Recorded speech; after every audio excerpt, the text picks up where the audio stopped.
I'm Sally. I'm a mom and a teacher. My husband is Chris. My daughter, Crystalyn, is 9.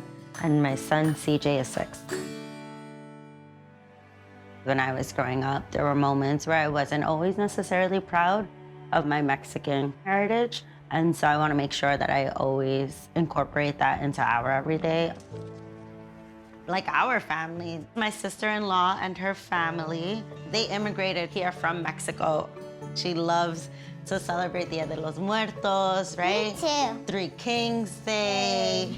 Unfortunately, sometimes people have their own stereotypes about different people because of the way that they look.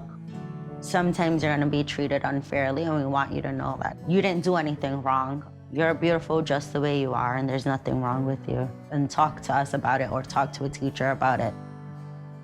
My daughter is at the point right now where she can write a poem about how she feels, and it's been really helpful for her. My son is more of a drawer, so he'll draw out his feelings. We all pick different skin shades. Did you notice that? Oh, yeah. Yeah. Yeah. Can we all look at our hands together? Look at that. Everybody's a different shape. Everybody's a different shade, but we're still family.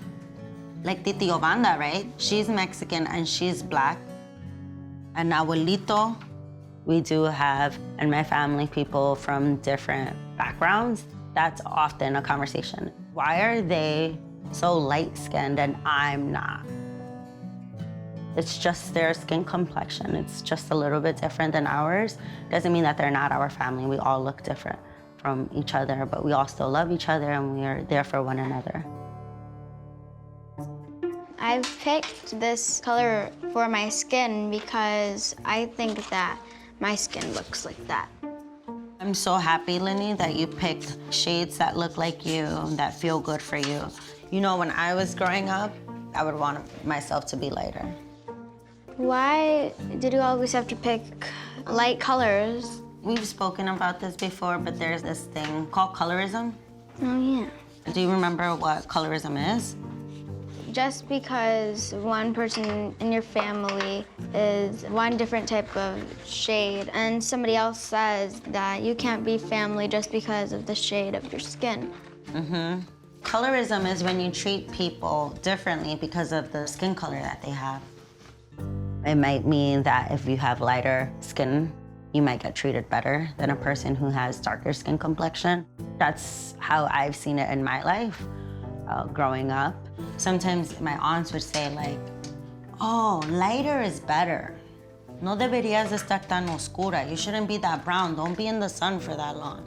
So I always wanted to have lighter skin. And now I'm always like, oh my goodness, I just want to go in the sun. I want to get brown. I love being brown. We should be proud of what we look like. We should be proud of being brown and having different kinds of noses and different kinds of eyes. It looks just like you.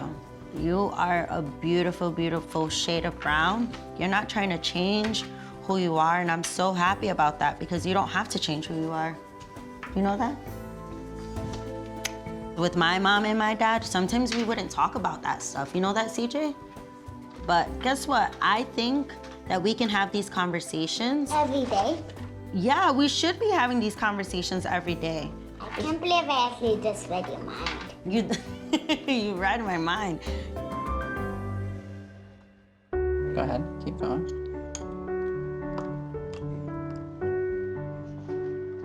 All right. It's been really helpful to have my partner who's willing to have these conversations with the children.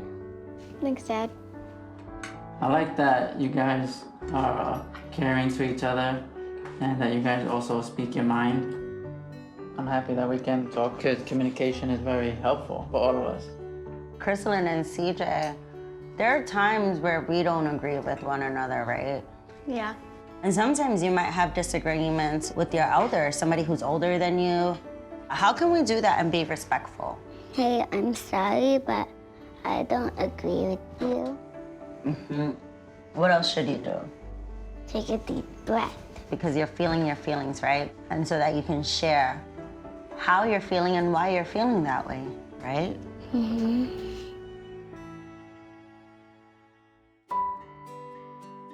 7. There you go. Things will come up that they went through. And so making sure that I make the time to play with them and also to watch them play.